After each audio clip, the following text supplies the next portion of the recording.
আপনারা আটকে থাকেন, আপনারা আটকে থাকেন, সবাই মিললে আটকে থাকেন। কোন দিক দিয়ে যাবেন আপনারা? মুরব্বী মানুষ হচ্ছেন, গালি দেওয়ার মতো কাজ করেন।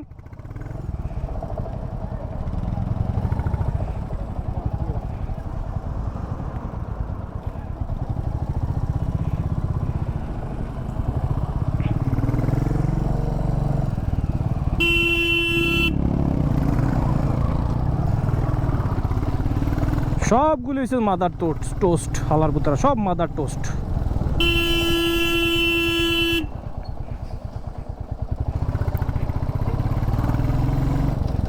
দুনিয়াটা বইরা জ্যাম লাগাইছে এটা হালার পুতারা। এক রাস্তায় থাকলে সবাই যাইতে পারে, একটু কম বেশি 10 মিনিটের কম বেশি হইব, আর কিছু না। আর একজন হালার 1 মিনিটে যাওয়ার লেগে লাফালাফি করে পরে সব শেষ, ঘন্টার পর ঘন্টা সবাই বসে থাকা লাগে। এদিকে আস্তে আস্তে এটা বাড়বই।